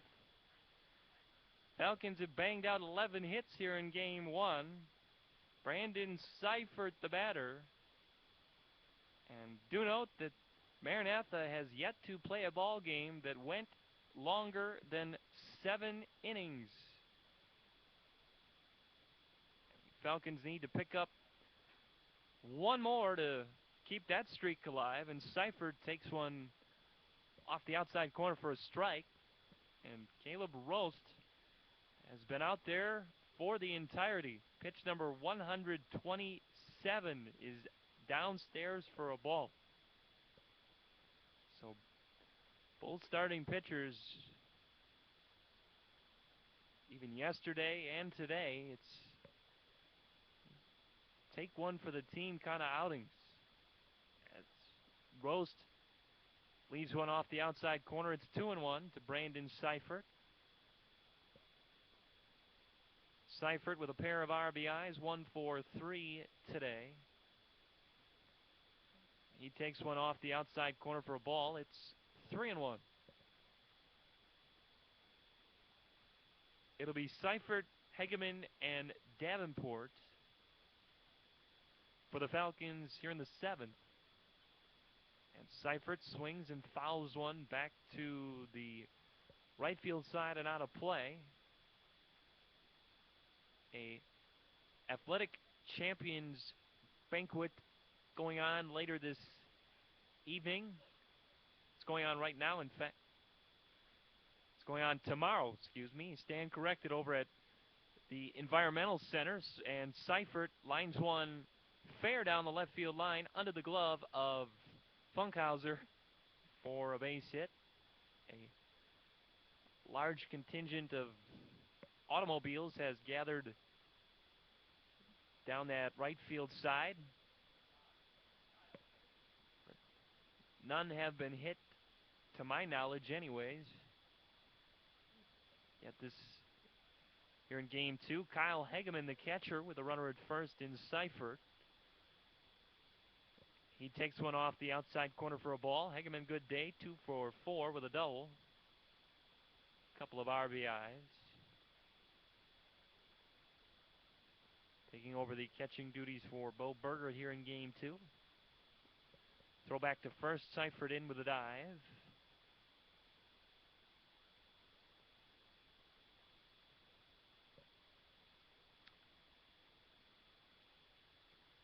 Hegeman, the left-handed batter. Waits for the 1-0. Swings and fouls it. Left field side out of play. Ordway came over to give it a look. And nothing doing there. Ordway, the game 1 starter today. Threw 120 plus pitches himself. Now playing the hot corner here in game 2.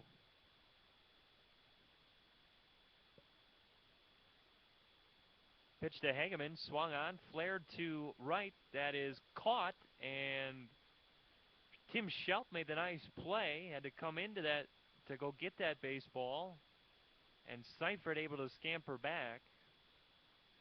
So a fly out to right, and there is one down now.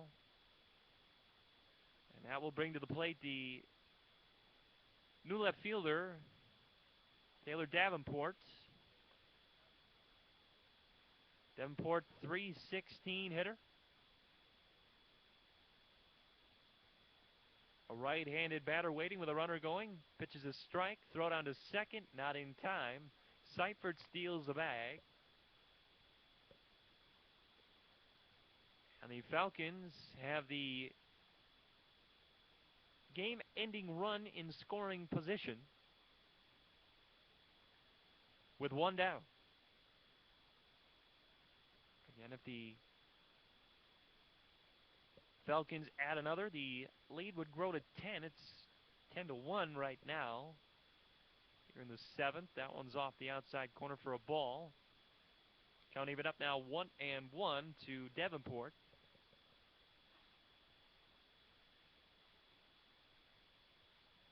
And here's the pitch by Roast as he takes a look at second. That one's in the dirt, skipping away from Timlin, and Seifert will move to third, and he now is 90 feet away with one down. And all it'll take now is a fly ball for Davenport. The infield will come in now all the way around for Maranatha to try and cut down run number 11. Count 2-1 on Davenport. Here it is. Outside corner missing.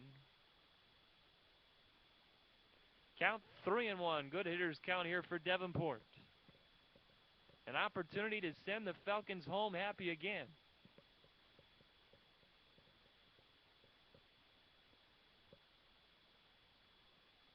3-1. Off the outside corner, ball 4. Runners at the corner now. And here is Blake Barker. He walked his first plate appearance in place.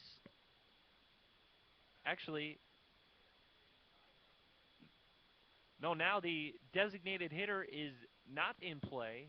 Ty Wester, the pitcher, last half inning, will now be hitting.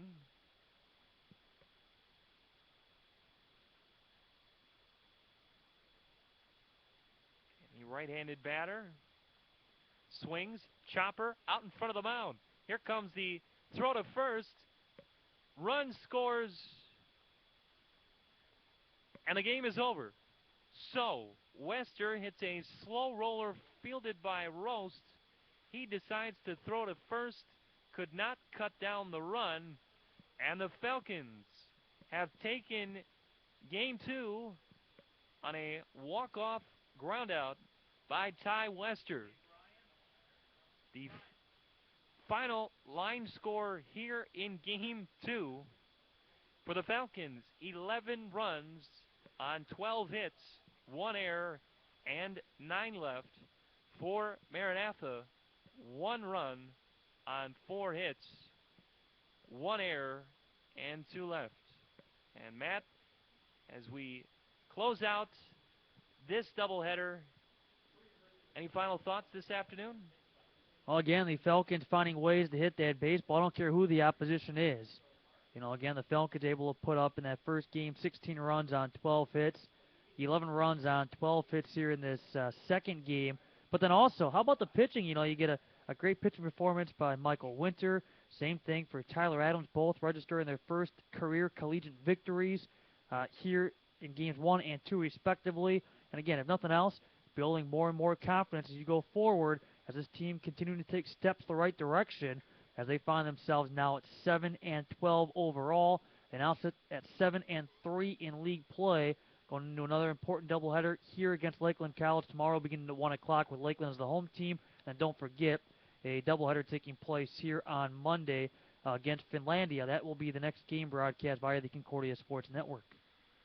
And again, once again, our final score here in Game 2, Falcons 11, Crusaders of Maranatha 1. That'll be the last time the Falcons will play the Crusaders as a member of the Northern Athletics Conference. Until Monday afternoon, this is Kevin Winters saying so long, and on behalf of Matt Menzel, I'm reminding you that it is not who you are, but rather whose you are. Thank you for listening to the Concordia Sports Network by Ustream.tv.